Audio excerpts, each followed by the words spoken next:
a punto de terminar, de Chile, y viene aquí en calidad de director y cofundador de la revista Vértice.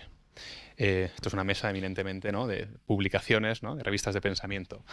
Jaime Nogueira Pinto, mil gracias por venir desde Portugal. Me comentaba ahora que esta es la revista Crítica 21, es su tercera revista. Las dos primeras las hizo antes de que yo naciese, lo cual no quiere decir que él sea viejo, sino que lleva más tiempo que yo respirando, dando la batalla de las ideas, ¿vale?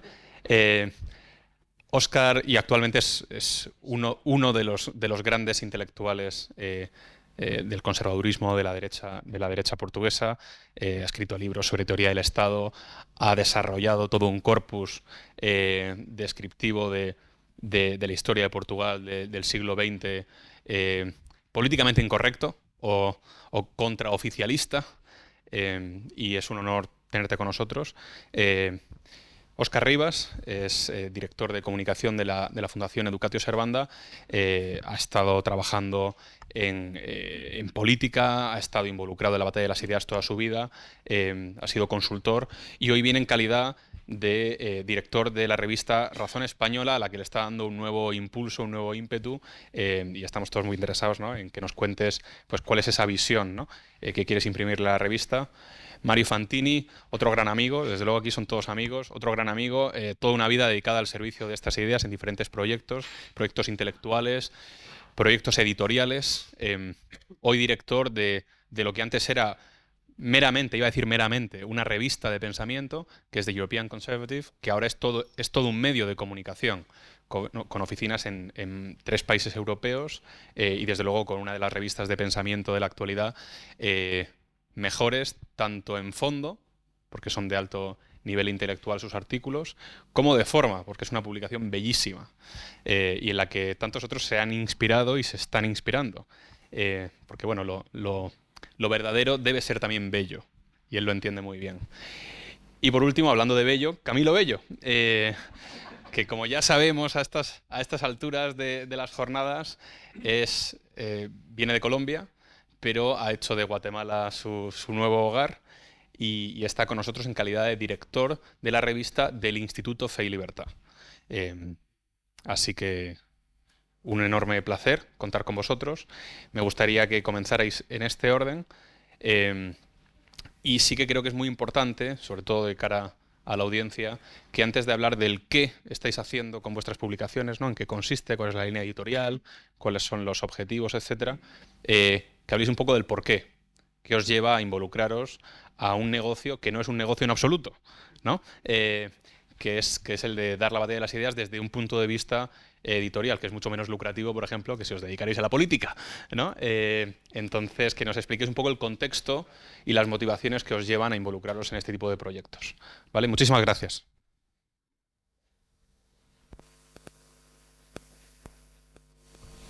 Bueno, muchas gracias a quienes han hecho posible estas jornadas, en particular a Juan Ángel, verdadero motor de esta empresa y que nos invitó hace un tiempo a participar de la Escuela Ibérica como revista Vértice y ahora particularmente en estas jornadas.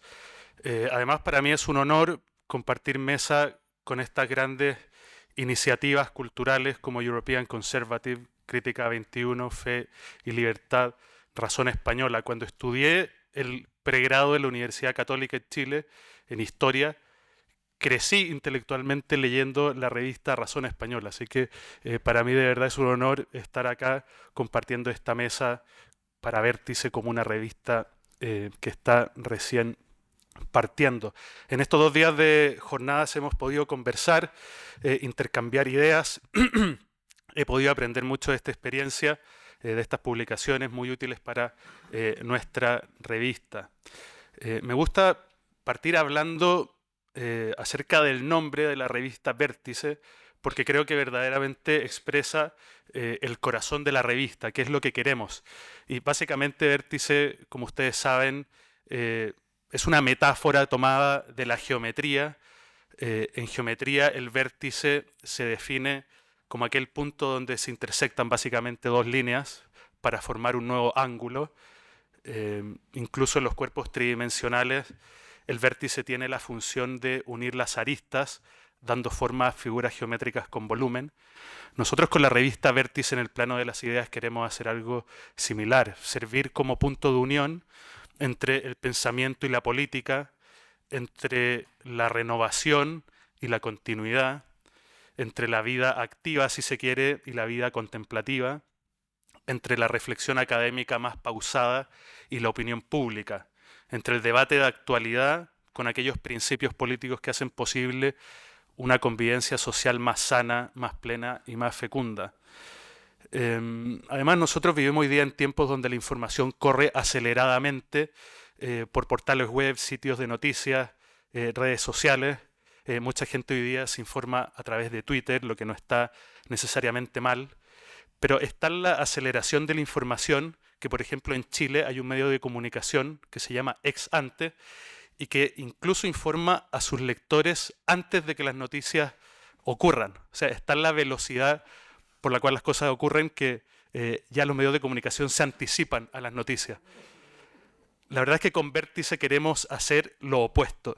En cierto modo queremos escapar al ruido de las redes sociales y apuntamos a asentar un pensamiento permanente y entendemos la contingencia como una vía de acceso a la comprensión y a la discusión de problemas fundamentales que están involucrados en esos problemas de la contingencia.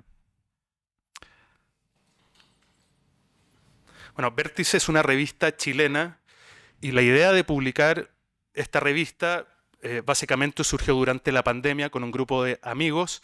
De hecho, me gusta recalcar eso, que la iniciativa surgió a partir de un grupo de amigos que la mayoría habíamos estudiado en la Universidad Católica, distintas disciplinas, Derecho, Historia, Sociología, Ciencia Política, todos nosotros con una vocación pública que estábamos desarrollando durante la pandemia en distintos lugares, ya sea en la academia o en el mundo político, y también todos estábamos en distintos lugares del mundo. Yo estaba en Londres, otro amigo en Madrid, Jesús Gulf, que pueden ver en la imagen, estaba en Escocia, en Edimburgo, otro amigo en la Universidad de Oxford haciendo su doctorado, y ciertamente también contamos con personas en Santiago de Chile, la ciudad capital de nuestro país. Y durante la pandemia Chile vivía un momento de crisis, un momento de inestabilidad, no producido solo por la pandemia, sino por el estallido social. El año 2019 Chile vivió una verdadera revolución en octubre del 2019, donde a partir de distintas protestas masivas en las calles y una jornada que duró semanas de masivas protestas callejeras, la izquierda chilena quiso agudizar el proceso político y que no solo este proceso político terminara en el derrocamiento del entonces presidente de la República, Sebastián Piñera, sino además con el establecimiento de un nuevo orden político. Si bien no se logró ese objetivo principal, entre las consecuencias de ese estallido social, de esa revolución, estuvo el inicio de un proceso constituyente gatillado por la violencia revolucionaria de octubre, que terminó por fracasar en 2 sucesivos plebiscitos. Sin embargo, todavía ese proceso revolucionario, en medio de ese proceso revolucionario, fue electo Gabriel Boric como presidente de la República, quien precisamente asumió la primera magistratura con el compromiso de hacer cumplir ese anhelo revolucionario del estallido social. Entonces Vértice nace en esa coyuntura, nace a partir de la convicción de aportar de manera complementaria a nuestras obligaciones académicas y universitarias habituales, de aportar a la reflexión de la crisis que en ese momento y todavía vive Chile.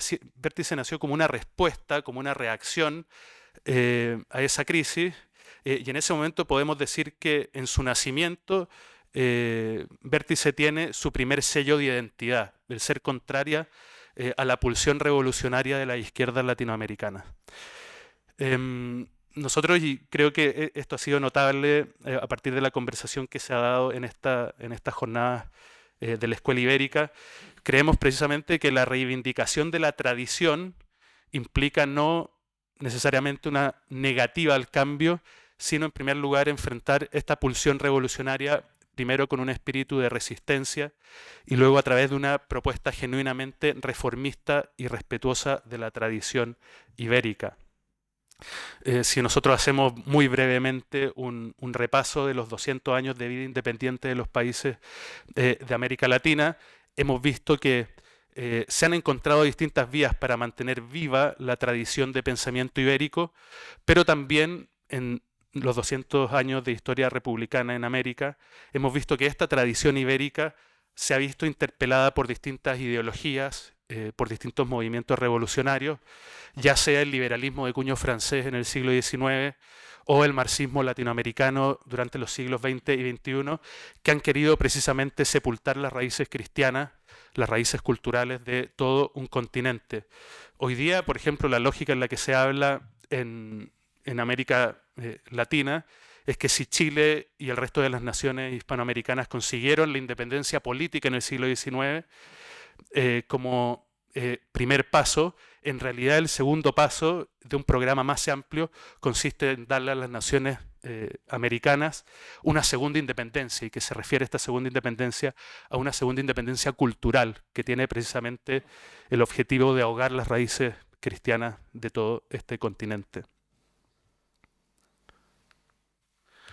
Bueno, en la imagen ustedes pueden ver cuál es nuestra visión sobre el propósito de Vértice. La definición de este breve párrafo fue motivo de una interesante conversación al inicio del grupo. Vértice es una revista de pensamiento, política y cultura que busca contribuir en el debate de ideas a partir de la reflexión basada en los principios fundamentales que han dado forma a la civilización cristiana occidental en América Latina. Hicimos nuestro el propósito general de querer custodiar y promover los valores, las ideas de la civilización cristiana occidental en la forma en que se dieron en América Latina, y creemos que esa definición deja en claro nuestra identidad, por ejemplo, frente al avance de las posturas postcolonialistas que están hoy día tan en boga y campean en las universidades de toda Hispanoamérica, sobre todo en los campos de las humanidades. Y también creímos que esta definición respecto a la custodia y la promoción de la civilización cristiana occidental en América Latina era un paraguas suficientemente amplio que permitía representar voces de distintos grupos académicos y políticos, desde miradas conservadoras, liberal conservadoras y social cristiana.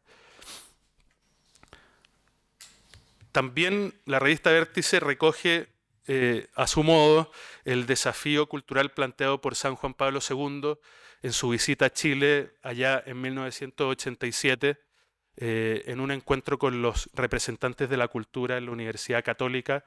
Juan Pablo II manifestó entonces cuál era la principal tarea a la que debían abocarse los hombres de la cultura. En primer lugar, se hace necesario un proceso de reflexión que desemboque en una renovada difusión y defensa de los valores fundamentales del hombre en cuanto tal, en su relación con sus semejantes y con el medio físico en el que vive. Esas son, por así decirlo, las piedras angulares de la revista Vértice. Bueno, la revista Vértice es una revista que se publica hasta el momento anualmente. Es una revista de la cual se han publicado los 2 primeros números. Es una revista principalmente orientada al mundo universitario. Está orientada tanto al público universitario, al académico universitario, como al estudiante universitario. Y para entender este propósito, yo creo que es necesario que les dé un contexto. En Chile, así como en otros países de América Latina, la nueva izquierda surgió a partir de la conquista del campo universitario. El actual presidente Boric, por ejemplo, estuvo 10 años antes de ser presidente, prácticamente megáfono en mano, transmitiendo su mensaje a cientos de miles de estudiantes universitarios, prácticamente sin un contrapeso intelectual al interior de los campus universitarios. En América Latina en general los grupos políticos de izquierda suelen formarse primero como líderes estudiantiles. Pasan de reivindicar causas de movimientos estudiantiles a liderar procesos de cambio a nivel nacional. Así, los partidos políticos y los líderes actuales de la izquierda chilena tienen su origen en el movimiento universitario, y fue precisamente ahí donde el actual presidente Boric hizo su estreno como político. Uno podría decir que el mundo universitario, históricamente, a lo largo incluso del siglo XX, ha sido el verdadero semillero de la izquierda latinoamericana. Líderes como Salvador Allende, Eduardo Frei en Chile, Rómulo Betancourt en Venezuela, Juan José Arévalo en Guatemala, provienen del mundo político estudiantil. Entonces, con la revista Vértice lo que queremos hacer estratégicamente es, en definitiva, generar un contrapeso intelectual a la nueva izquierda al interior de las universidades. Creemos que la revista es una herramienta que nos permite crear comunidad universitaria, sobre todo en un mundo académico muy academicista, muy interesado en los papers indexados, lo que está muy bien, pero muy poco interesado en la formación de comunidad y en la divulgación de ideas. Y esto también nos permite generar comunidad universitaria con estudiantes de distintas universidades. Esta es una revista a la cual acceden estudiantes de distintas instituciones y de distintas disciplinas.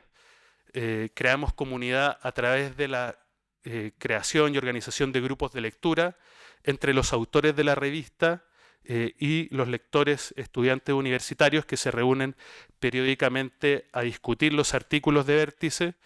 Y además, como pueden ver en la pantalla, organizamos en torno a la revista cursos para estudiantes universitarios, como por ejemplo este curso que hicimos el año pasado, Lecturas para la Libertad. Escogimos un set de 10 novelas, reunimos un grupo de 20 estudiantes universitarios con los cuales nos reuníamos periódicamente a discutir sobre cuál es una comprensión cristiana de la libertad. También el año pasado organizamos el Círculo de Lectura Benedicto XVI, donde recogimos y revisamos los principales textos de Benedicto XVI. Entonces creamos una comunidad de lectores, de estudiantes interesados en la cosa pública, lo que nos permite, como dije, romper este academicismo que abunda en las universidades. Bueno, y otra de los, digamos así, subproductos de la revista Vértice es que nos otorga cierto respaldo institucional para participar en el debate público, en la prensa escrita. Con el tiempo hemos logrado digamos, aprovechar la plataforma Vértice para publicar columnas de opinión, cartas al director en distintos medios de comunicación. En Chile el medio de comunicación más leído sigue siendo El Mercurio, y también hemos tenido la posibilidad de publicar cartas al director y columnas de opinión en diarios internacionales como el diario El País.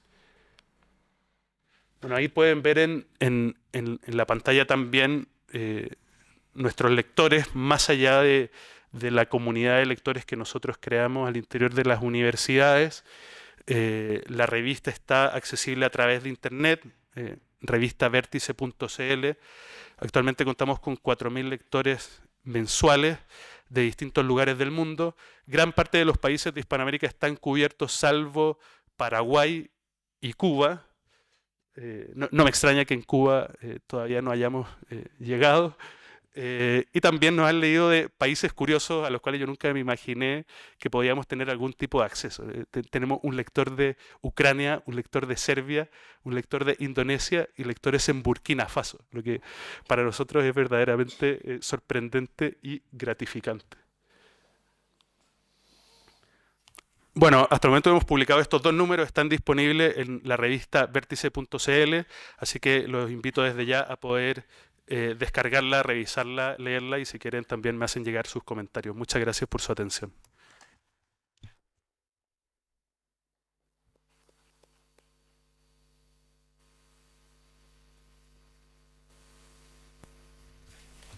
¿Está?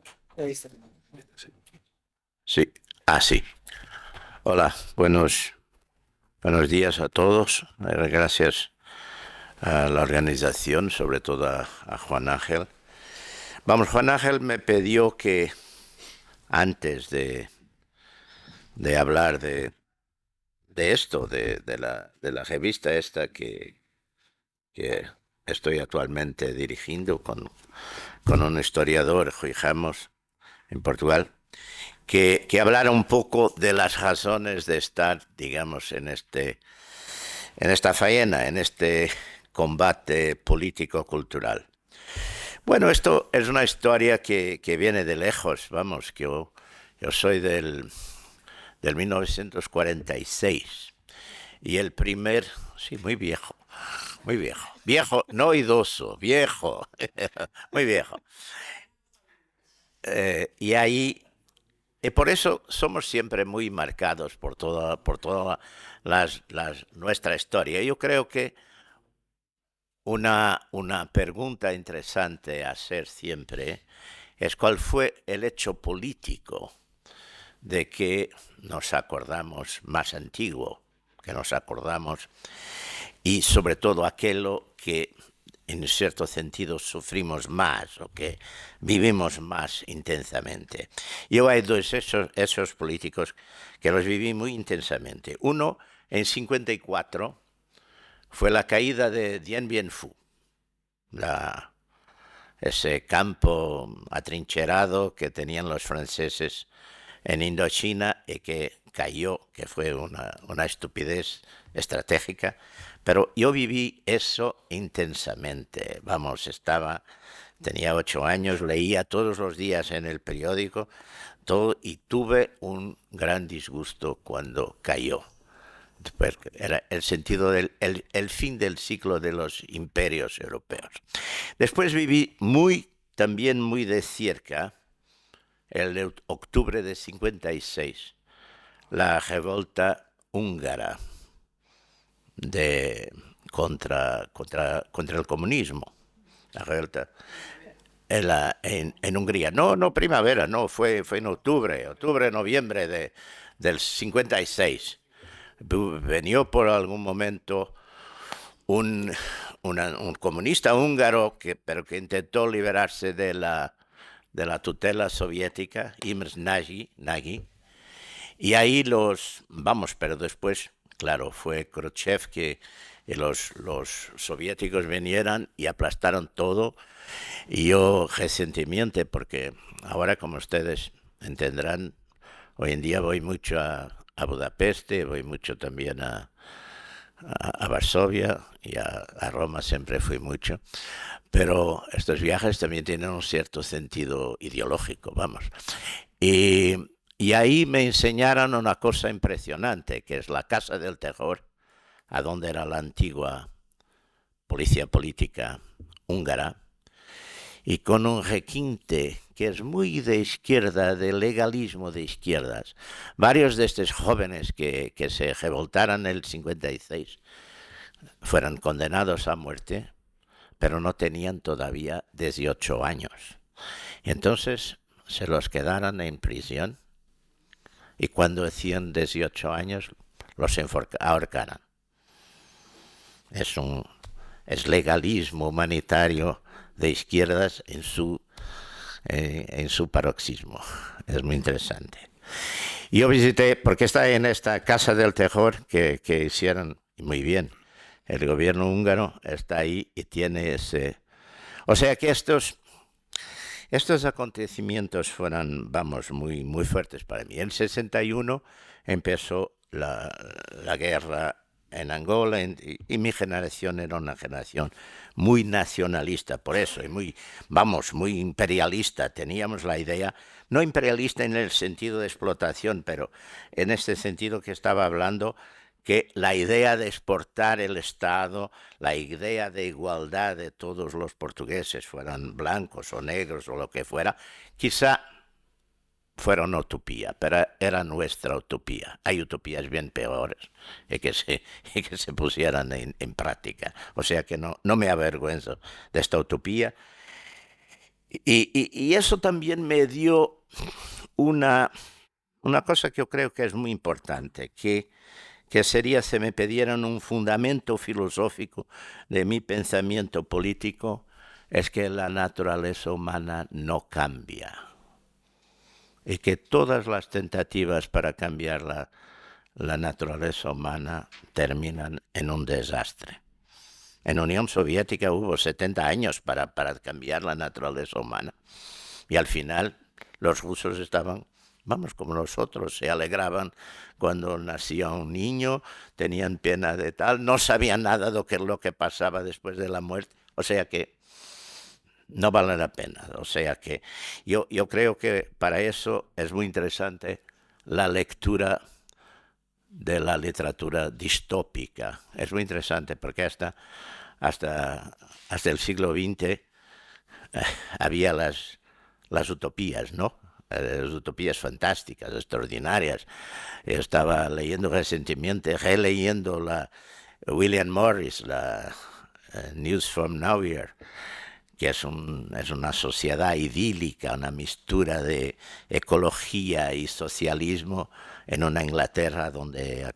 Y vamos, todo eso, a partir del momento que hubo la Unión Soviética, se empezó con la antiutopía o la distopía de nosotros,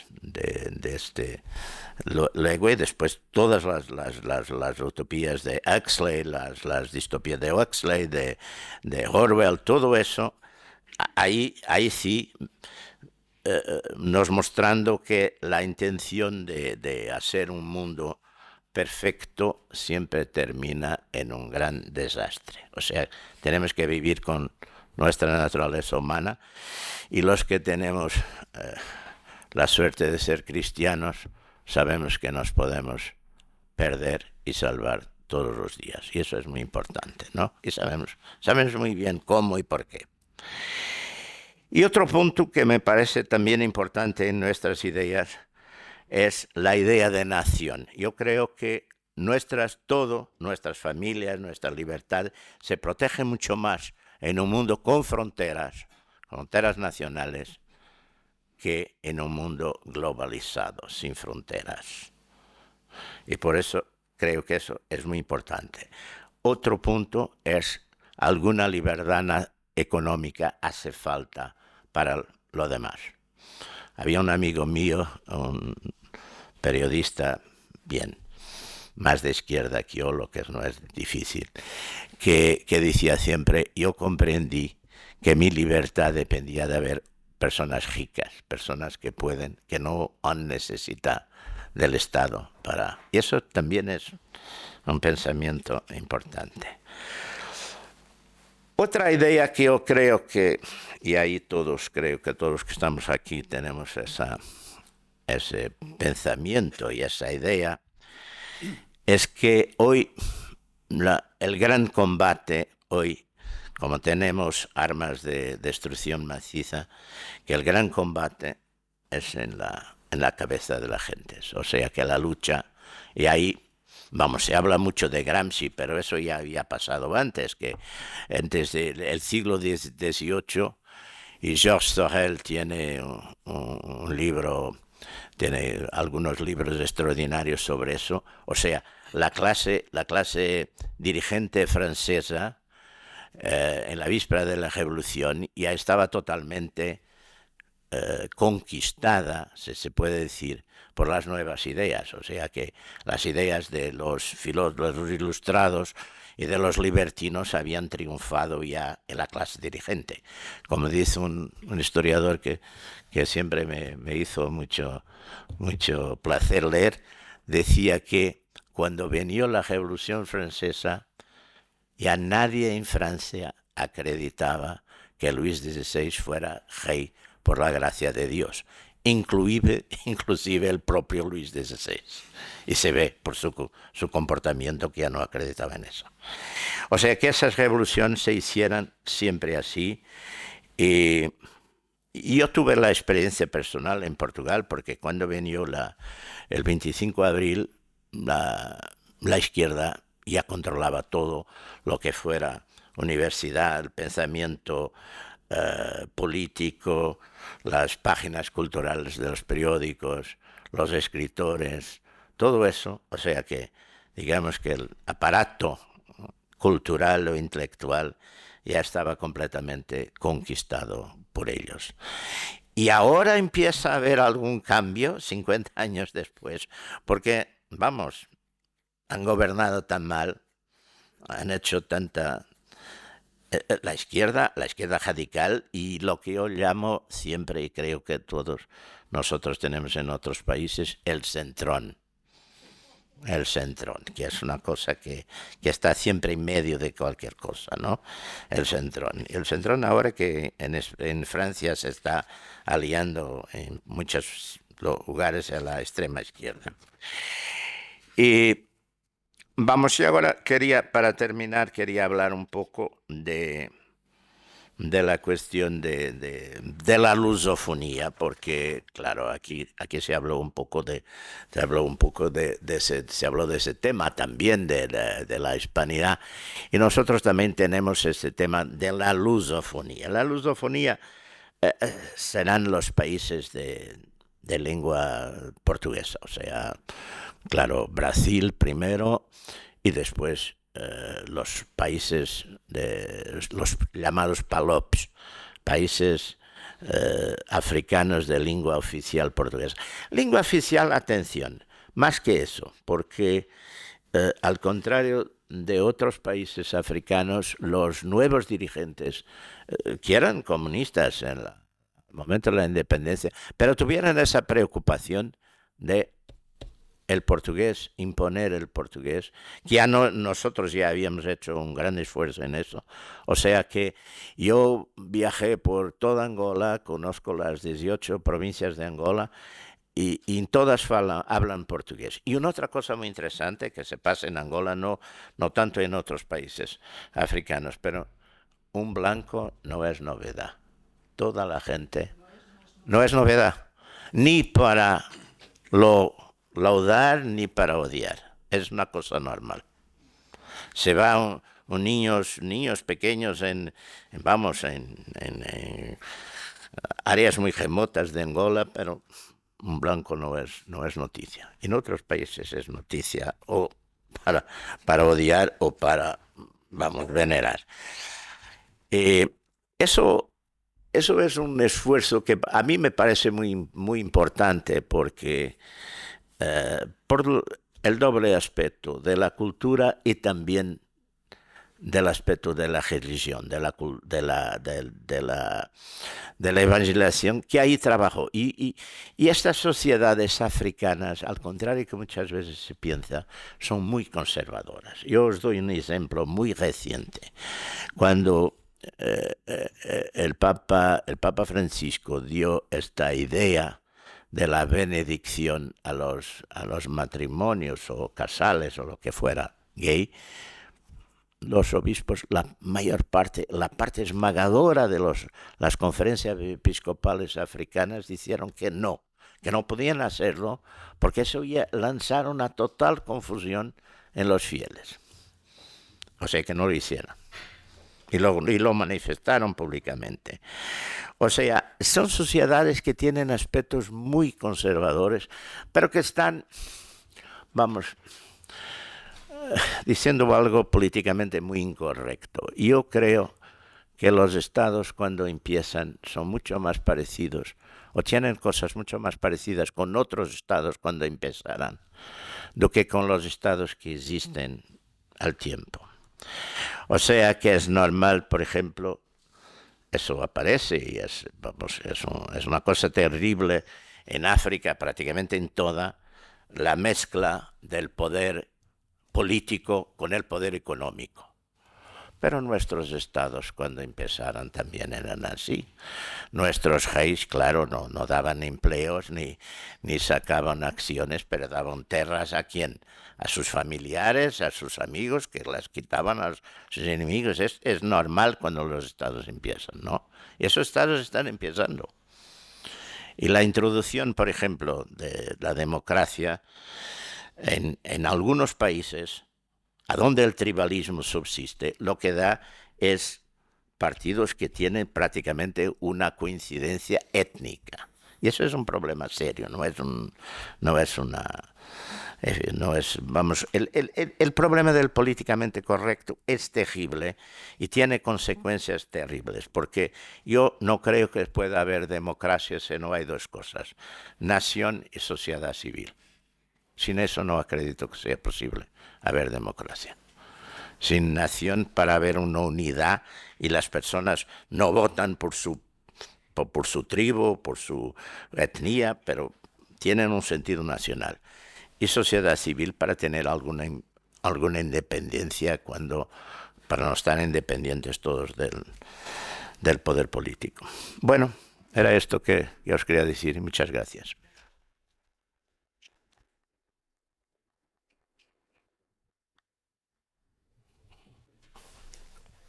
Bien, buenos días a todos. En primer lugar, agradecer al Centro Covarrubias la invitación. Es un honor estar aquí. Decía Jaime al inicio de su intervención que es muy viejo y yo diría también que es muy sabio. Decían mis padres que hay que escuchar a los mayores y esa es una ley que tenemos que seguir todo porque es un gustazo escuchar a alguien como él, ¿no? Preguntaba también Juan Ángel que por qué nos hemos metido en este sarao. Pues en primer lugar porque, como bien dice Jaime, Gramsci ha estado siempre, pero no lo leen. Yo soy muy gramsciano. Trabajo en el mundo educativo, soy consciente de que la educación es el mañana, por eso adoctrinan en todos los colegios. Soy consciente también de que la política es el hoy, porque llevo prácticamente toda mi vida de alguna manera relacionado con ella. Y soy consciente de que la hegemonía cultural no es el siempre, pero es el mucho tiempo, ¿no? O sea, esa es la primera razón. La segunda, por el legado, ¿no? Razón Española tiene 4 décadas. Jaime me comentaba al sentarnos en esta mesa que él escribió en los primeros tiempos de la revista, con lo cual es un honor, es uno más de los que han escrito. Entonces es un legado que hay que conservar. Es mucha gente la que me dice, oye, ¿por qué te metes en esto? ¿No? Pues bueno, porque el Centro Covarrubias en su página web habla en muchas ocasiones de legado, habla de linaje y efectivamente cuando se tiene hay que conservarlo y no solo conservarlo, sino difundirlo, ¿no? Para que nuestros hijos aprendan de nuestros mayores. Y en tercer lugar, la razón de haberme metido en esto es por deber. Soy católico y decía Juan Pablo II, que ha sido mencionado antes y muy querido por mí, que a nadie le es lícito permanecer ocioso. El católico debe entender que Dios le ha prestado unos talentos. Digo que ha prestado porque sales, te pilla el coche y hay que acabar con tus talentos, ¿no? Y debes ponerlo al servicio de Dios, al servicio del bien y, por supuesto, en la victoria contra el mal. Estas son las 3 razones que así de buenas a primeras me vienen a la cabeza para entenderlo, ¿no? Para mí, en todo lo que hago, lo entiendo como misión y esa misión debe marcar el rumbo de nuestra vida, por lo menos trato de que sea así. En cuanto a Razón Española, pues se cumplió el año pasado 40 años. Surgió en 1983. Un poquito antes, Federico Silva había constituido la Fundación Balmes. Lo hizo con el apoyo de la Fundación Hans Seidel, asociada a la democracia cristiana bávara de Franz Josef Strauss. El patronato de la Fundación Balmes, a través del Marqués de Santa Rita, que era su presidente, le pidió a Gonzalo Fernández de la Mora dirigir una publicación que tendría el nombre de Razón Española y pues lógicamente aceptó. Decía hace un momento que el año pasado cumplimos 40 años. Yo creo que pocas publicaciones pueden decir lo mismo y desde luego desde aquí mi deseo de que todos estos compañeros que están conmigo pues puedan dentro de 40 años decir hemos cumplido 40 años, ¿no? Evidentemente aquí hay una labor de mucha gente, de generaciones y generaciones. Vivimos un año también importante porque celebramos el centenario de Gonzalo Fernández de la Mora. Es difícil, por no decir imposible, deslindar la historia de Razón Española de la de su fundador. El otro día estaba en una conferencia y alguien decía, de corte liberal, decía que ha sido injustamente tratado, ¿no? Gonzalo Fernández de la Mora, porque a su juicio, y también he de decir que al mío, Fernández de la Mora es el mejor pensador de la mitad del siglo XX en España, ¿no? Y desde luego uno está en el top 5 del siglo XX en España y eso, ojo, es mucho decir. Ha sido autor, todos lo conocemos, de la envidia igualitaria, de la partitocracia, imprescindible para entender lo que está pasando hoy en España, del hombre de sazón. Sus memorias permiten entender un tiempo, ¿no? Río arriba, es decir, el crepúsculo de las ideologías, ¿no? Que él ya avanzó ya bastante tiempo antes, ¿no? De que otros plantearan esas mismas teorías, pero formuladas de diferente forma, ¿no? Con el paso del tiempo, pues evidentemente pues la revista pues fue cumpliendo etapas y un punto de inflexión fue en 2002 cuando fallece precisamente su fundador. En este momento digo que es un punto de inflexión porque la familia Fernández de la Mora, que ha regentado la revista en estos años y en aquellos años también, debió plantearse la disyuntiva de cerrar la publicación o mantenerla. gracias a Dios, decidieron mantenerla por el impulso de los hijos de Gonzalo, y en especial, y desde aquí quiero expresar mi agradecimiento a Gonzalo Fernández de la Mora Varela, ¿no?, que ha timoneado la revista durante estos años y creo que lo ha hecho bien. Era una decisión que yo creo que invita al precipicio y la afrontó con audacia. Ese es el momento de inflexión. Decíamos en la celebración del 40 aniversario que el hecho de que esta revista Razones Españolas siga estando presente solo puede catalogarse como de milagro, pero es un milagro en el que ha intervenido mucho la acción humana. Yo acabo de hablar de la dirección, ¿no?, de cómo el impulso y la voluntad de la familia permitió su continuidad, pero también la colaboración de cientos y cientos de intelectuales que han invertido su tiempo, su esfuerzo y su talento en mantener ese legado y en incrementar ese legado. Y por último, también quisiera expresar mi recuerdo y, por supuesto, mi agradecimiento a todos aquellos suscriptores que se han ido renovando con el paso del tiempo y gracias a los cuales pues, la revista se mantiene porque es una revista, como podéis entender, autofinanciada. Bien, decía el día de su publicación, el día en que se dio a conocer la presencia, la existencia de Razón Española, su fundador, que la revista es el hogar espiritual y el órgano de expresión de los intelectuales auténticamente independientes. Bien, yo acojo todas sus palabras y decir que en el sentido de sus palabras, precisamente, por la revista Razón Española han pasado los mejores intelectuales de la derecha en el sentido más amplio del término, conservadores, tradicionalistas, liberales. Hablar de todos ellos sería imposible porque la lista es interminable. Lo mismo se puede decir en el ámbito internacional. Jaime lo recordaba hace un momento, ¿no? Él decía, bueno, es que yo escribí en esa revista en un primer momento. También lo han hecho Precciolini, Alejandro Campi, Stanley Payne, Paul Gottfried. Es decir, también la lista sería también bastante importante, ¿no? Es decir, gracias a toda esta gente, la revista ha gozado de un prestigio importante. Una de las características, que también de los atributos que me gustaría destacar, es que a través de ella se ha exhibido y se ha desarrollado un pensamiento muy genuino, que también puso sobre la mesa Gonzalo Fernández de la Mora, que es el racionalismo, ¿no? Muy relacionado con el racionalismo político, epistemológico, con el realismo. Él decía que el realismo ha de ser estrechamente asociado al conservatismo frente al idealismo y al emocionalismo de las izquierdas, ¿no?, que siempre pues, dan cantos revolucionarios absolutamente vacuos, ¿no? Entre las muchas temáticas que se han abordado, a mí me gustaría destacar una que es la de la partidocracia.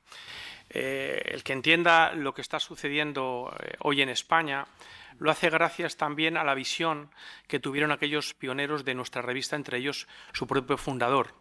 Él ya dijo, y es verdad que el libro de la partidocracia, que se ha vuelto a reeditar ahora, hasta ahora era inencontrable, él decía que los partidos políticos pueden sustituir, incluso desintegrar el Estado, ¿no? En esta primera hipótesis, él ya advirtió en la fenomenología, ¿no?, que surge de la partidocracia, del problema que provoca la falta de independencia de los diputados, que carecen de los resortes y de la máquina de los partidos políticos, no pueden coexistir en un sistema como el nuestro, del empobrecimiento de la clase política. Hoy vemos como una suerte de selección inversa, los peores están gobernando y nos dicen lo que tenemos que hacer. Habló también del expolio electorado, ¿no? En España tenemos listas cerradas y bloqueadas, no son los ciudadanos los que proponen a sus candidatos, sino los partidos políticos los que proponen a sus representantes, en su mayor parte ignotos. Habló también del vacío que se produce en el Parlamento, de cómo las leyes surgen fuera del Parlamento y la negocian líderes en despachos oscuros, ¿no?, de la irresponsabilidad del gobierno. Y lo vemos como el gobierno que está sentado en España de extrema izquierda pretende situarse por el principio de la legalidad, de la confusión de poderes. Bien, todo ello ya se avanzó en esta revista y se ha ido desarrollando a lo largo de todos estos años. De alguna manera, si hubiera sido más difundida entre nuestras élites políticas, creo que se podían haber evitado algunos de estos males. Solía contraponer también Gonzalo Fernández de la Mora y todos aquellos que hemos escrito entre democracia y liberalismo. Él decía que la democracia da respuesta al sujeto del poder político que recae en la colectividad de ciudadanos. Sin embargo, el liberalismo da respuesta a una cuestión fundamental, nuclear, que es la de limitar el poder, que este no puede ser absoluto, porque las personas tienen una serie de derechos y libertades que son previos a la intromisión del Estado, ¿no? Y él decía que, si bien la democracia puede ser necesaria, necesita del liberalismo para hacerse más noble, ¿no? Nosotros siempre hemos defendido que lo más semejante a la democracia pues puede estar en Estados Unidos, ¿no? Y estamos viendo hoy cómo poco a poco también se está produciendo una decadencia y una cierta perversión del propio sistema. En cuanto a la nueva etapa que vivimos y tengo el honor de dirigir, yo llevo año y medio más o menos al frente. Ojo, Gonzalo Fernández de la Mora sigue en la revista como no podía ser de otro modo. Yo tengo muy claro que el proyecto debe reactualizarse. Es decir, aquellos que trabajamos en empresas sabemos que la vida de una empresa vive diferentes etapas y que esas etapas tienen sus propios atributos, sus propios rasgos, ¿no? En una revista que lleva 40 años a sus espaldas sucede lo mismo. Alguien me preguntaba hace algún tiempo si tenía puntos de mejora. Pues hombre, ¿cómo no va a tener puntos de mejora una publicación cualquiera, pero que tiene 40 años, ¿no? Ahora bien, para mí lo fundamental, decía Juan Ángel en la presentación que yo me dedico a la comunicación y mi especialidad es la identidad corporativa. Yo he visto cómo grandes proyectos se tuercen porque pierden aquella identidad que les dio rumbo, que les dio sentido a su existencia, ¿no? Para mí es fundamental, es esencial, es relevantísimo cuidar esa identidad que nos ha procurado a lo largo de estas 4 décadas razón española, pero encauzarlas hacia un futuro, ¿no? Porque si no, todo aquello que mira para atrás se convierte como la mujer de Lot, en estatua, ¿no? Entonces, para mí el proyecto reside en tres grandes derivadas. La primera es revisitar con ojos actuales el pensamiento de Gonzalo Fernández de la Mora. Decía hace unos momentos que hemos reeditado su libro La partidocracia y nuestro objetivo es ir poco a poco también reeditando el resto de su obra. ¿Por qué? Porque las nuevas generaciones, gracias a ese borrado que hacen las izquierdas hacen algo muy bien, hacen muchas cosas muy bien, la verdad, ¿no? Casi siempre en pro del mal, pero son muy hábiles, muy astutos, bastante más que los que no somos de izquierdas, y yo creo que las palabras de Jaime lo han dejado claro, ¿no? Lo que han hecho es borrar cualquier referencia que no sea de izquierdas, cualquier referencia que surja, no digo ya a la derecha de la derecha, sino a la derecha de la izquierda. Entonces, al final, las derechas, por sus complejos, acaban aceptando ese borrado, y lo que vemos cuando los escuchamos es que no hablan de sus referentes porque los niegan.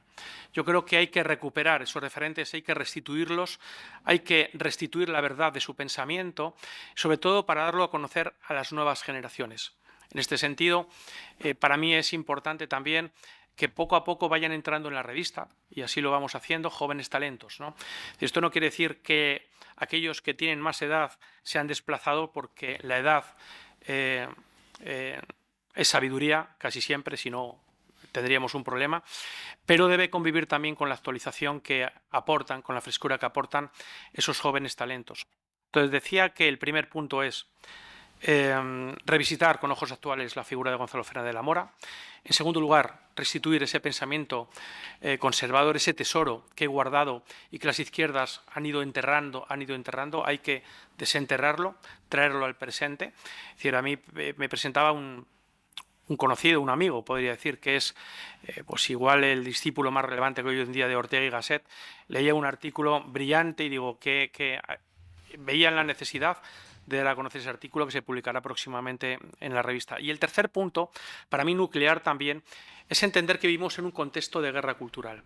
Esa guerra cultural se dirime en diferentes batallas. La batalla de la historia, la batalla de la religión, la batalla educativa en la que estoy inmerso y que conozco su importancia, la batalla de la ideología de género, la batalla del catastrofismo climático, la batalla del lenguaje. Yo he publicado un libro recientemente al respecto que me parece nuclear, al que las izquierdas dan mucha importancia y, por supuesto, las derechas poca o ninguna, pero es que ahí nos dirimimos todos. Si yo tuviera que explicar qué es lo que ha ocurrido en estos años para que un gobierno tan extremista, tan irracional, se ha hecho con un poder casi omnímodo, podría explicarlo a través del lenguaje sin ningún tipo de problema, y de hecho lo hago en este libro, ¿no? De manera que esta guerra cultural que se dirime en diferentes batallas tenemos que ponerla también negro sobre blanco en nuestra revista, ¿no? Debemos concienciar a las nuevas y a las no tan nuevas generaciones de que lo que se está dirimiendo es un cambio en la concepción del mundo, ¿no? Gramsci decía que ideología es una forma de sentido común que imponen unas clases dirigentes y que aceptan los ciudadanos de forma heredada y también pasiva, ¿no? Él opinaba que si consiguen cambiar ese sentido común, consiguen también cambiar esa concepción del mundo. Y esto es lo que está ocurriendo no solo en España, sino en otras partes de nuestro orbe. Ya para terminar, en cuanto al iberismo, yo quisiera felicitar a Juan Ángel y al equipo que le acompaña porque es una idea extraordinaria. Jaime mencionaba Angola y a mí me gustaría también ampliarlo a zonas en las que Portugal, y no solo Portugal, también España, hemos estado presentes, el caso de Guinea, ¿no?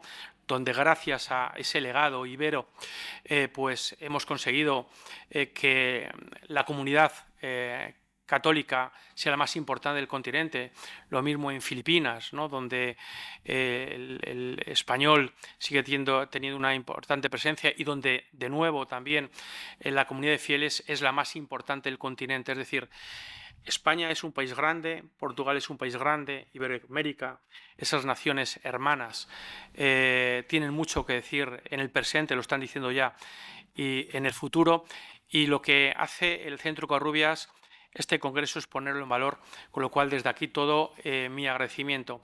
En cuanto al papel que le da en Razón Española, pues mira, me honro de haber publicado recientemente, la tuvisteis ayer, Daniela Silva.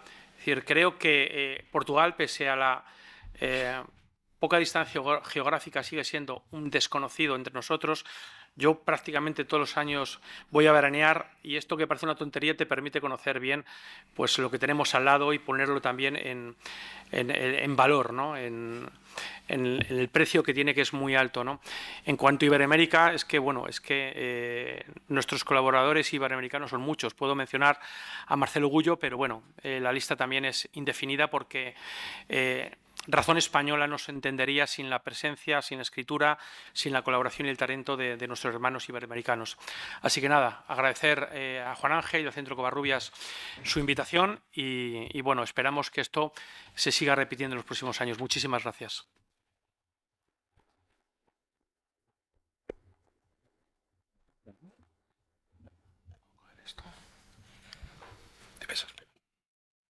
Muchas gracias. Hola, buenos días, buenas tardes. Comienzo con una pregunta. ¿Alguno de ustedes tiene una copia de mi revista? Solo para mostrarla, no se la quito, Alejandro. No tengo. Bueno, les muestro cómo era el European Conservative. Esta es la de 24 páginas. Con esta yo me nombraron editor o director. La nueva es muy diferente, me encantaría mostrárselas, pero bueno, por ahí hay una copia. No es eso. No, bueno, ni modo. Se pueden imaginar. Ahora es de 132 páginas y se produce profesionalmente, no en el sótano de mi casa. Y hay una compañía de distribución en Londres que nos ayuda a llegar a personas, no en Burkina Faso, pero en Tokio hay 2 personas. Es algo increíble. Les cuento un poco de cómo comenzó esta revista. Empieza con una asociación de filósofos e intelectuales de centro derecha que se formó en el 2006 en Holanda. Incluía Roger Scruton, Rémi Brague, el filósofo francés, y otros del continente que querían formar algo, no sabían qué querían formar, un club, una asociación, una escuela de verano, nadie sabía qué querían hacer. Yo me anoté porque siempre me interesan las conversaciones que tocan el tema de la derecha, el mundo intelectual de la centro derecha, etc. Entonces yo estuve ahí escuchando y alguien dentro de ese grupo dijo, bueno, lo primero que tenemos que hacer es lanzar una revista. Y bueno, no habían fondos, no había nadie que tenía tiempo para dirigir tal proyecto, pero había un chaval ahí que dijo, bueno, yo lo hago, y empezó a producir esta revista con 4 páginas. Salieron 5 copias, y con la sexta creo que se cansó, se aburrió, se casó, consiguió un trabajo, no sé, se hizo sacerdote, y entonces se la dejó.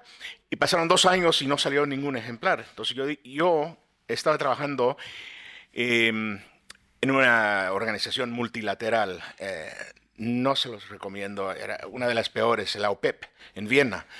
Y el trabajo era aburridísimo y yo estaba buscando nuevos desafíos intelectuales. Entonces yo me anoté, dije, bueno, yo puedo ser director de esta revista de 4 páginas. Y lo primero que hice es la expandí a 24 páginas y luego 60. Y luego le di una portada con una imagen bonita, un dibujo. Después empecé a incluir reseñas de libros. Y libros no solamente en inglés, sino de todos los idiomas.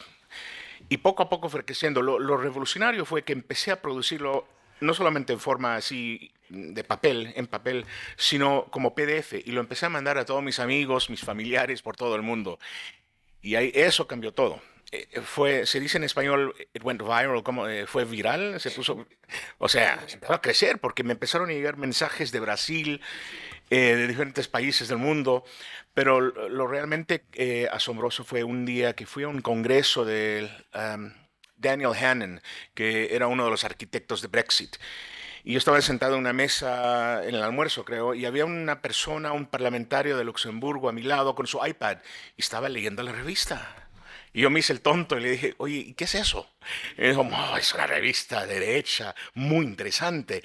¿Y cómo se llama? Ah, se llama The European Conservative. Dije, ah, qué bien. Perdona, yo soy el director. Y se quedó así. Pero lo que me dijo esa experiencia era que había un apetito y que había un interés, gran interés. Porque él me dijo que la recibió por email de un amigo en Londres, que la recibió de alguien en Washington, que la recibió de alguien en Italia, no sé qué, un enredo. Entonces dije, bueno, hay algo especial aquí, esto es algo interesante, algo importante. Entonces yo renuncié de la OPEP, felizmente, en el 2018 y me dediqué a esto a tiempo completo, 2 años antes de la pandemia. Entonces, dejar un trabajo muy fácil como la OPEP, donde uno no paga impuestos, porque estas multilaterales asquerosas bueno, tienen su propia forma de vivir y ser, ¿no? Nadie paga impuestos, recibe subvenciones para todo, y por eso estoy en contra de estas multilaterales que me han tratado también. Pero entonces la dejé en el 2018 y mi esposa me apoyó, mi padre, mi sacerdote, todos los demás me dijeron, ¿estás loco? ¿Qué haces? ¿No vas a dejar un trabajo en la OPEP? Y me dije, sí, es que estoy sufriendo intelectualmente. No estoy haciendo lo que realmente creo que él me está pidiendo. Entonces pasé 2 años sin ingresos, viviendo de mis ahorros y los ingresos de mi mujer. Y en el 2019-2020, justo antes de la pandemia, alguien me escribió un mensaje y me dijo, Mario, me gusta lo que estás produciendo. ¿Cuántas personas son de tu equipo? Y dije, bueno, yo y de vez en cuando mi esposa. Y no lo podían creer. Y entonces, esa persona era alguien de una fundación privada en Budapest. Y se habían fijado en esta publicación, porque ya habían salido como 19 ejemplares, ediciones. Y dijeron, queremos darte un poco de dinero para que lo hagas profesionalmente, ya con equipo, con diseñadores, etc. Me voy a la conclusión, porque esas negociaciones tardaron 1 año y pico. En el 2021 la relanzamos, la cambiamos totalmente y la relanzamos y ahora han salido como, no sé, unas 12 ediciones y es trimestral. Esto antes salía 1 o 2 veces al año, ahora es trimestral. Bueno, eso es the origin story, la historia de origen. Unas palabras sobre la visión. la inspiración, o más bien lo que me motiva. Yo siempre he sido gran revistero, como mi abuelo boliviano. Me encantan las revistas de todo tipo, Razón Española, esta que no conocía, me encanta, Vértice, me encanta. Y siempre he coleccionado en lo posible las cosas que veo ahí en la calle, en las tiendas, etcétera. Pero siempre me llamó la atención que en Europa no había ninguna revista de derecha pan-europea. Habían al nivel nacional muchas, en Inglaterra, en España, en Italia, etcétera, pero no había nada pan-europeo. Y este se convirtió en ese vehículo para reunir el pensamiento, las ideas, los comentarios y entrevistas con personas de la derecha. Y uso esa palabra de una forma muy amplia en Europa.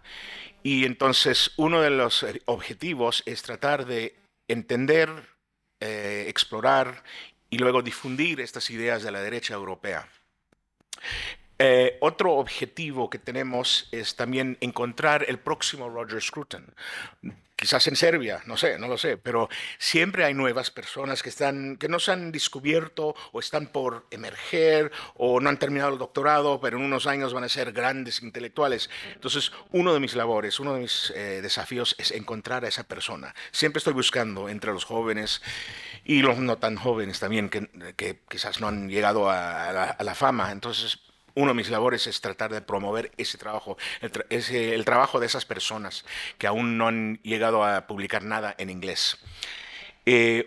Otro objetivo que tenemos es crear redes, hacer el networking entre no solamente medios o revistas y plataformas mediáticas, sino también con institutos de investigación, con think tanks, con institutos universitarios. Yo estoy convencido de que para luchar contra todo lo que se nos viene por encima, todo lo que nos han quitado las raíces, tenemos que formar una alianza internacional o transnacional de derechas. Y vamos a regresar a lo que yo significo o lo que yo entiendo con esa palabra de derechas en un segundo. Entonces, yo más y más estoy hablando con personas que para formar estas redes internacionales, igual que lo hicimos en los años 40, 50 y 60 con la amenaza del comunismo, hoy en día también creo que tenemos que formar estas redes para pelear contra las nuevas ideologías de hoy en día. Ahora, he usado mucho la palabra derecha, me llamo derechista, pero también me llamo contrarrevolucionario, me llamo tradicionalista.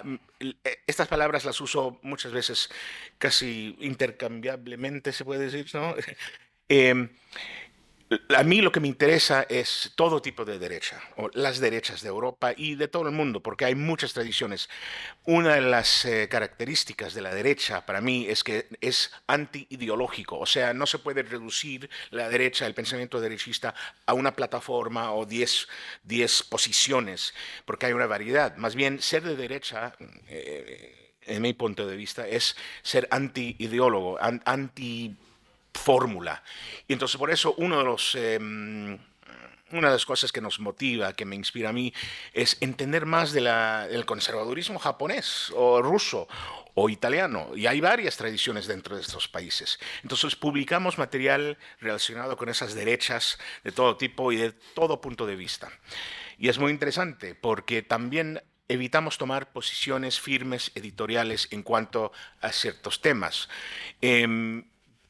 Hay algunos que brotan de la ley natural, donde sí tenemos una posición, pero en general, si alguien me pregunta, ¿ustedes son antirrusos? Bueno, no somos putinistas, pero yo creo que es importante entender el pensamiento de Alexander Dugin, el supuesto ideólogo detrás de Putin. O, por ejemplo, alguien me ha preguntado, oye, ¿nunca van a publicar nada sobre Carl Schmitt, que inspiró a Jaime Guzmán, supuestamente, que fue uno de los supuestos arquitectos de la Constitución chilena? Y yo les he dicho, bueno, sí, vamos a publicar algo sobre Carl Schmitt. Me interesa, es una persona fascinante, pero no significa que tampoco vamos a escribir algo no crítico en cuanto a los alemanes en el siglo XX. ¿Me hago entender? Entonces, todo esto me interesa, porque les confieso algo, que también soy un doctorando frustrado. O sea, comencé 3 veces y no pude terminar, por razones principalmente políticas. Entonces, este proyecto se ha vuelto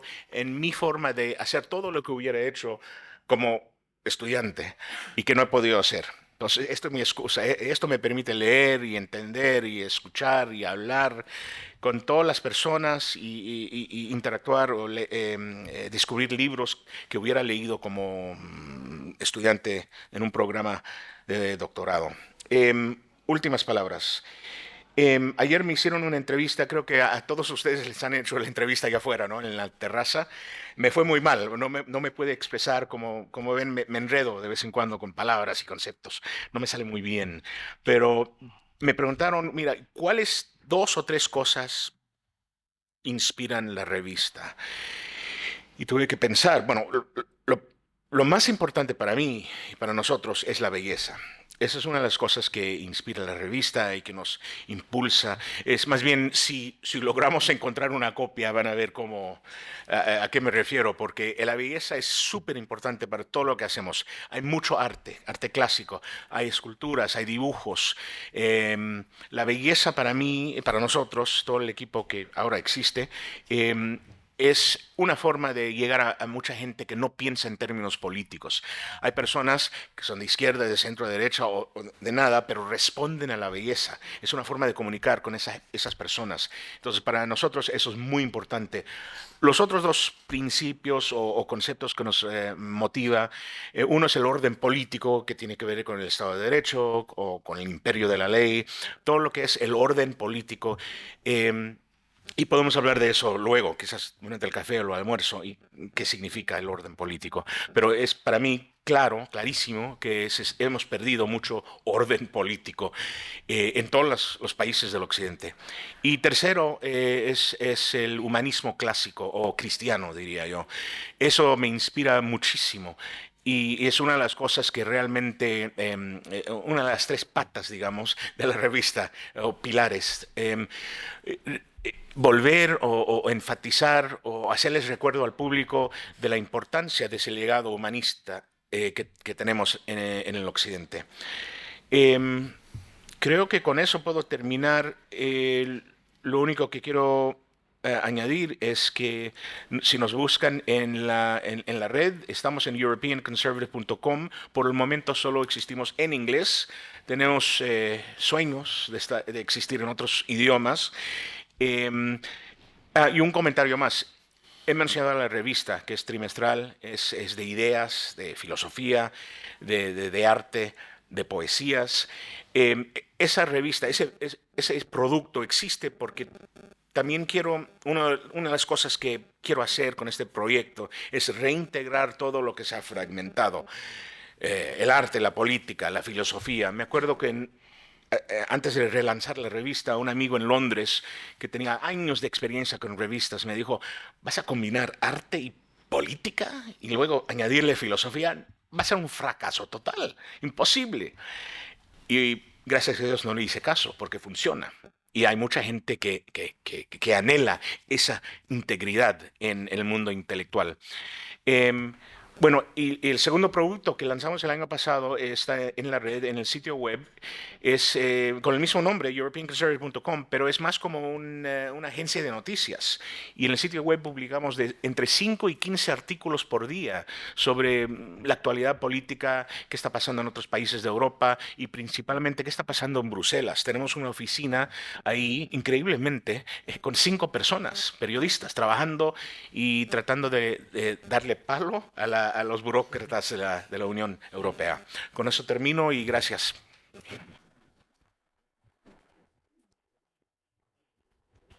Bueno, permítanme añadir a las palabras de Mario. Judith Fedello es la revista más bella que yo haya visto. Y decirlo, es increíble que no la tenga aquí, increíble Mario, pero es una auténtica preciosidad. Así que el que no la conozca, pues ya se lo tiene que hacer. Gracias, Oscar. Gracias. Sí, me sumo a las palabras. Bueno, creo que no hay porque se las llevaron. De hecho, sí es una obra. Bueno, yo soy uno de los que se la llevó. Me la llevé a la habitación, no la volví a bajar porque me la quitan. Sí, sí, sí. Sí. Bueno, pues gracias. Nuevamente me sumo mis palabras al agradecimiento que expresaba ayer, hoy. Y bueno, voy a intentar ser breve, aunque uno cuando dice esto no lo hace, ya me di cuenta. De alguna manera voy a retomar algunas cosas que ya se fueron mencionando. Yo represento a la revista Fe y Libertad, que se publica en Guatemala, como también lo mencioné ayer. Varios de ustedes, de hecho creo que casi todos estuvieron en la conversación que tuvimos al cierre, donde les explicaba cuáles son los objetivos o la razón de ser del Instituto Fe y Libertad, que se origina en el 2014 y grosso modo en el 2018 un grupo de intelectuales, de hecho tres, tienen la motivación de llevar a cabo una revista que bueno, por esa fecha yo no estaba en Guatemala, así que no me encuentro entre esos intelectuales ni mucho menos. Yo llego a la revista en el 2021 por invitación de quien es mi mentor, mi maestro Maurice Polanco. Me solicita el apoyo de alguna manera administrativo para el desarrollo de esa revista, porque pues empieza, creo que como todos, como un proyecto muy personal, muy pequeño, y pues mi formación no era en el ámbito editorial, así que decido tomar una maestría en la Universidad Internacional de Valencia sobre edición editorial. Ahí me empapo un poco más, fue supremamente como orgánico, muy empírico, y de ahí le damos como un relanzamiento a lo que es la revista originalmente. De hecho, yo también traje algunas, creo que quedan como dos. Las que había traído, incluyendo la que tengo acá, tenía motivación de que el que le apeteciera se la pudiera llevar, porque pues la idea es que puedan consultarla, la puedan compartir, y mi exposición, espero no aburrirlos, va a ser un poco más técnica. Es decir, quiero hablarles un poco más de números, de lo que hemos venido haciendo en la revista a lo largo de estos años pues ir como identificando la evolución que ha venido sufriendo nuestra revista. Así que les agradezco mucho nuevamente por su atención, por el espacio. Voy a hablar pues sobre la crucial importancia de divulgar en la investigación científica en nuestra sociedad. Valga la pena resaltar que nuestra revista es un journal. Creo que el término le hace muchísimo reconocimiento a lo que pretendemos divulgar en este documento, ¿no? La revista Fe y Libertad ha sido desde su creación, como lo dije anteriormente, desde el 2018, un pilar fundamental en el esfuerzo por promover el conocimiento y la difusión académica sobre relaciones entre, por ejemplo, mercado, el Estado, sobre religión, fe o ciencia, y otros temas que giran en torno al florecimiento humano, ¿no? Nuestra revista es una publicación académica arbitrada y de acceso abierto, lo que significa que es gratuita para las personas que quieran consultarla en la página de internet revista.feylibertad.org.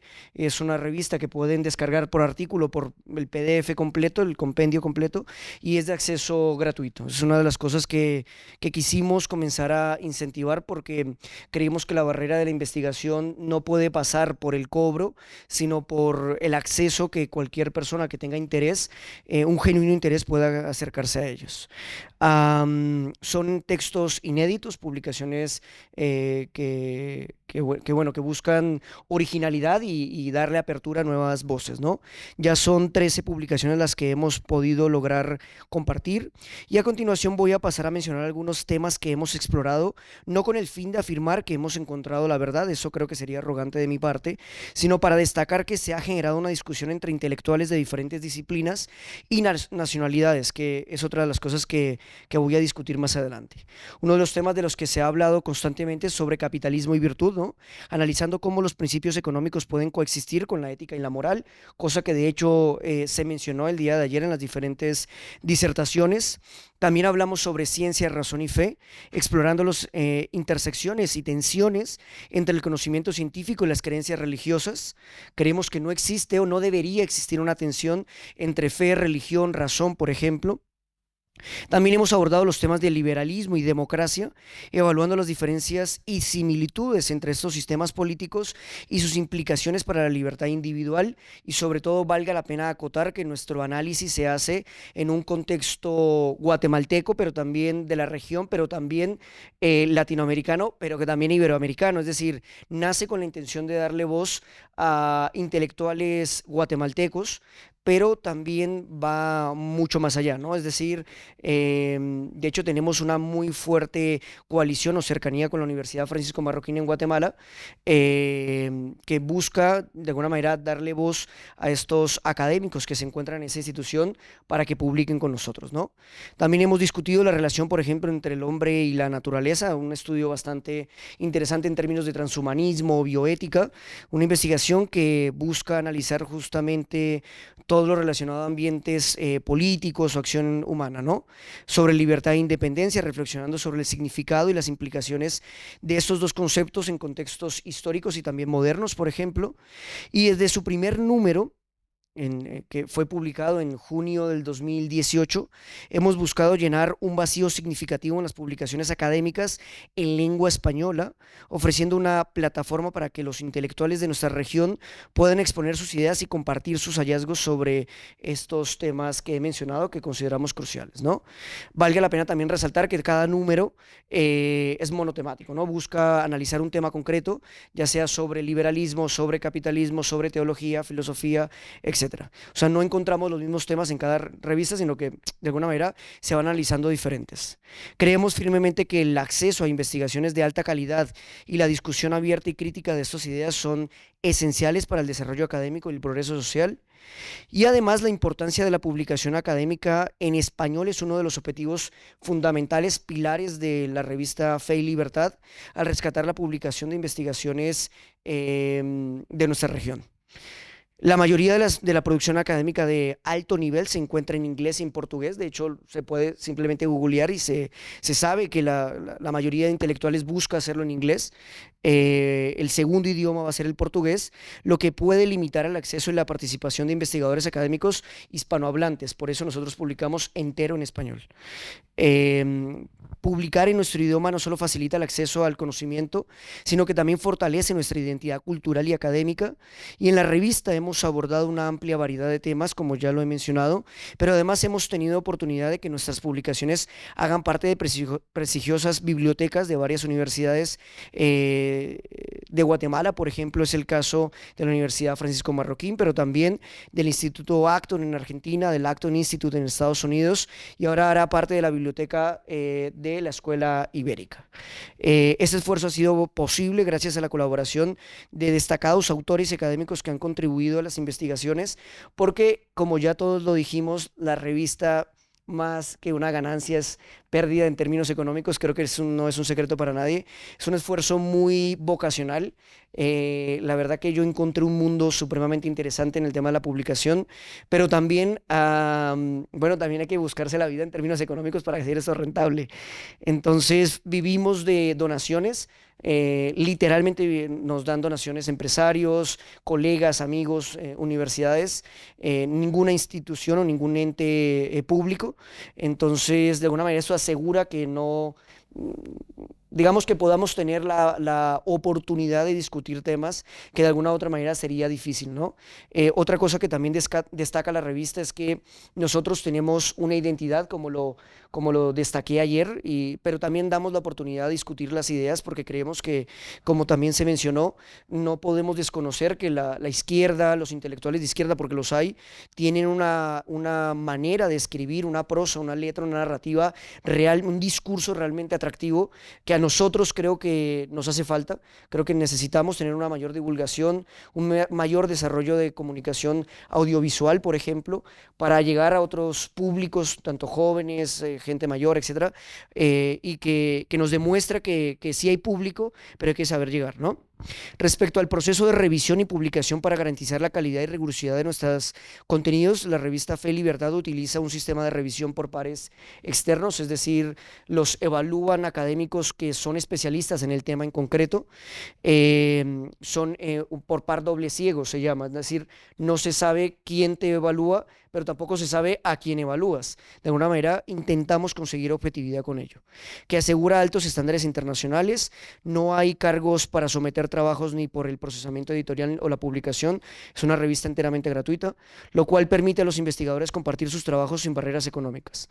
Nuestro proceso de evaluación es meticuloso y transparente. Los artículos son revisados por expertos en los temas, quienes evalúan su calidad, factibilidad y rigor científico. Y Este proceso de revisión no solo asegura la integridad académica de nuestra revista, sino que también genera confianza entre nuestros lectores y autores. Por otro lado, el impacto y los logros desde el lanzamiento de la revista ha logrado bastantes avances o hitos significativos.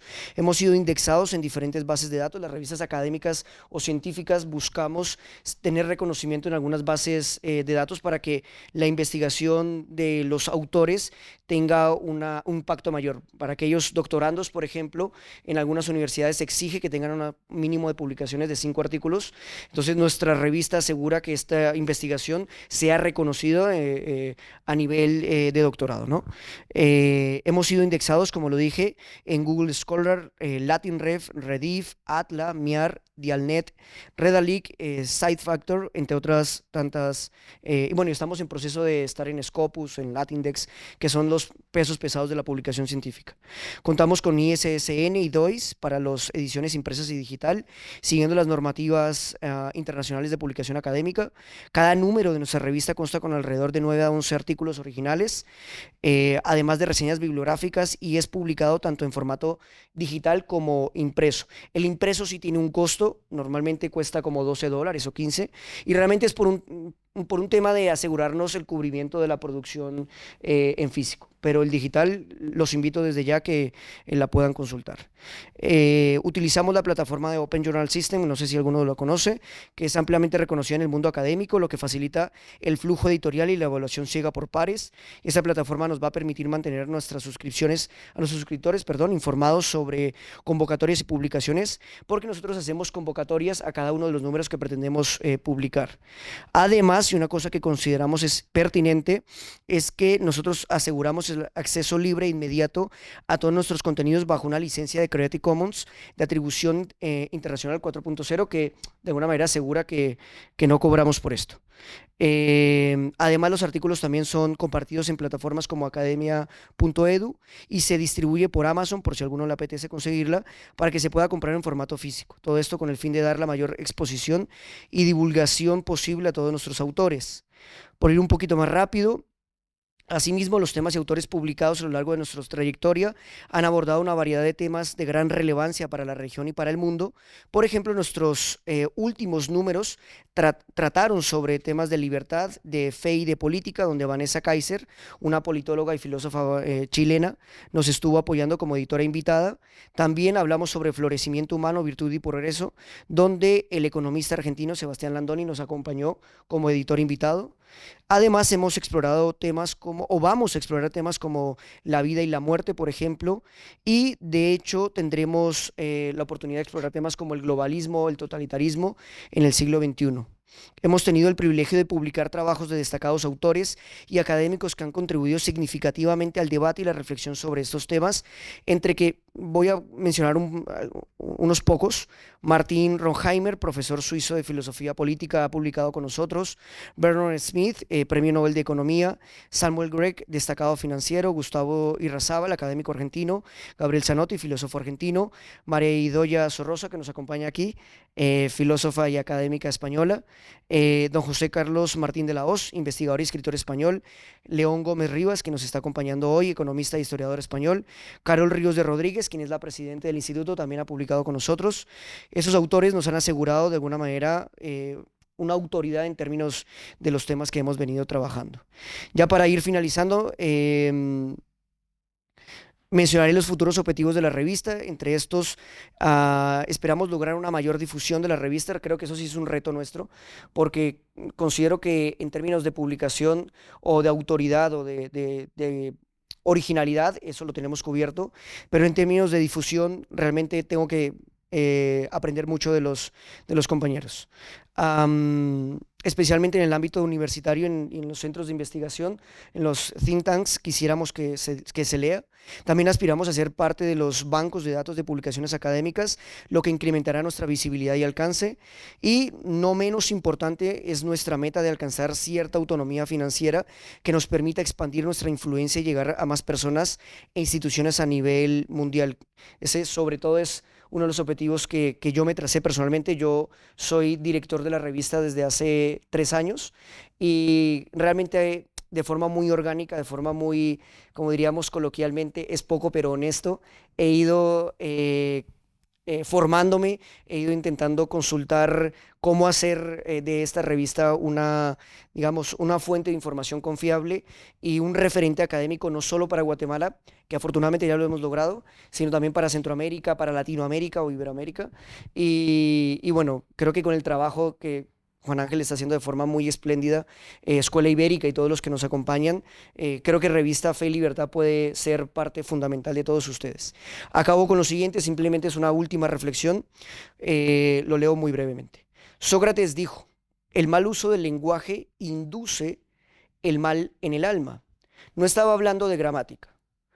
Hacer un mal uso del lenguaje es utilizarlo como lo hacen los políticos y los anunciantes, con fines de lucro, sin asumir responsabilidad por el significado de las palabras. El lenguaje utilizado como medio para conseguir poder o ganar dinero sale mal, miente. El lenguaje utilizado como el fin en sí mismo para cantar un poema o contar una historia va hacia la verdad. Un escritor es una persona a la que le importa el significado de las palabras, lo que dicen y cómo lo dicen. Los escritores saben que las palabras son su camino hacia la verdad y la libertad. Y por eso las usan con cuidado, pensamiento, miedo y deleite. Usando bien las palabras, fortalecen sus almas. Los narradores y poetas se pasan la vida aprendiendo esa habilidad y el arte de utilizar bien las palabras. Y sus palabras hacen que las almas de sus lectores sean más fuertes, más brillantes y más profundas. Gracias.